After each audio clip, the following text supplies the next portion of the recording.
So finally Bihar में वही हुआ जिसका पहले से अनुमान था। हमारे सबके महामानव मोदी जी एक बार फिर रोए एक रैली में कि मैं गरीब माँ का बेटा हूँ, मुझे गाली दी है। कई बार तो समझ नहीं आता है कि ये क्या रोंदलू पाल रखा है इंडिया ने, किस रोंदलू को पीएम बनाया है। जैसे बच्चा रोता है कि उन्होंने मेरी बॉल छीन ली हूँ करके, ये हर दूसरी रैली में मोदी का रोना बंद नहीं होता। एक ऐसा इंसान है जो हर चीज़ में विक्टिमाइज हो जाता है। मैं एक गरीब माँ का बेटा हूँ और ऐसा बेटा हूँ जो 17 साल की उम्र में घर छोड़ दिया था। 35 साल भिक्षा मांगकर भीख मांगकर खाता रहा हूँ। हिमालय की वादियों में मैंने सन्यासी बन गया था। बचपन में मैंने चाय बेची थी। ये देखो मुझे कोई कुछ कह रहा है, कोई माँ की गाली दे रहा है, कोई मुझे मौत का सौदागर कह रहा है और हर बात पे रोंदलू है। मतलब इनको और कुछ नहीं मिलता तो लोगों को ये बताने में इनको होता है कि अब रो लूँ और तो कुछ काम रह नहीं गया, शायद रोकर ही वोटें मिल जाएं, और नहीं तो फिर चुनाव आयोग तो है ही है वोटें दिलवाने के लिए। कोई इस रोंदलू इंसान को बताए कि पहली बात जहाँ पर वो गाली दी गई उसमें मंच पे न तेजस्वी यादव थे न राहुल गांधी थे। यहाँ तक कि सुनने में आया है जिस इंसान ने गाली दी उसमें उसको गिरफ्तार भी कर लिया गया। पर यही मोदी तो कहते थे कि अगर 50 दिन में ऐसा ना हुआ तो चौराहे पे मुझे गोली मार देना, देश जो सजा देना चाहे मैं लूँगा। एक गाली से इनकी रोना निकल गया। वो भी तो डेमोक्रेसी का हिस्सा है। उस इंसान को मोदी पसंद नहीं आया, उन्होंने मोदी को गाली दे दी। और जहाँ तक गाली की बात है, गाली इंसान गुस्से में फ्रस्ट्रेशन में देता है। वो मोदी को ना हो, दोस्त यार आपस में गालियाँ देते हैं, लड़ाई में गाली चलती है। जहाँ पर गुस्सा होता है लोग गाली दे देते हैं, उसका कोई लिटरली मीनिंग नहीं है। यहाँ पर कोई लिटरली मोदी की माँ को कुछ नहीं कह रहा है। वो वैसे ही अब इस दुनिया से जा चुकी हैं और भगवान उसकी आत्मा को शांति दे। लेकिन मोदी ने जिस तरीके से अपनी माँ का मखौल खुद बनाया वो देखो।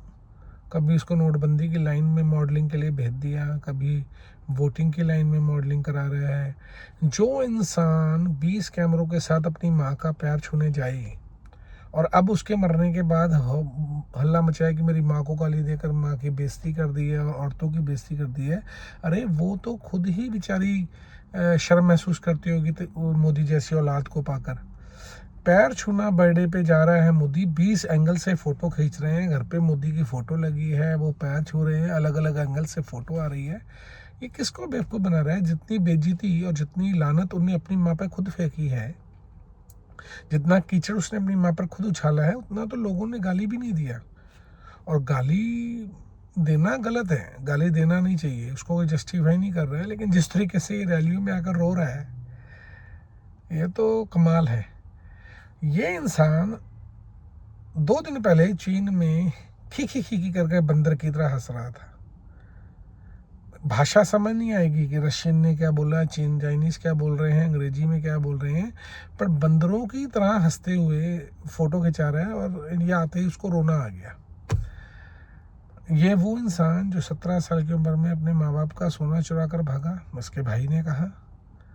वो इंसान जिसने शादी के बाद बीवी छोड़ के भागा, 35 साल भीख मांगी पर फिर भी अमेरिका और यूएस और यूरोप कंट्री घूमता रहा भीख मांग कर।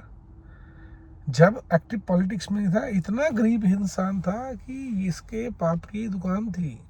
उस रेलवे स्टेशन पे चाय बेची जो रेलवे स्टेशन ही बाद में बना।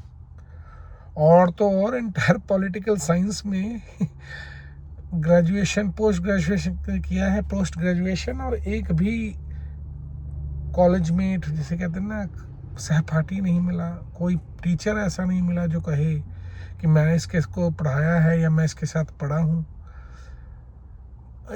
बहुत ही झूठ का पुतला है ये इंसान। और मणिशंकर अय्यर जी ने जो कहा था कि बहुत ही नीच इंसान है, मैं उनके साथ बिल्कुल सहमत हूँ। ये नीच नहीं, महानीच है। ये महामानव नहीं है, महानीच है। और जहाँ देखता है कि अब दुनिया मेरे खिलाफ हो रही है, वहाँ माँ का रोना लेकर बैठ जाता है और रैलियों में गधों की तरह रोता है। इससे अच्छा तो साला बंदर पाल लेते। ये शेर 56 का शेर कह कर गधा पाल लिया है जो बस शेर की खाल बनाकर मीडिया के जरिए शेर बन रहा है।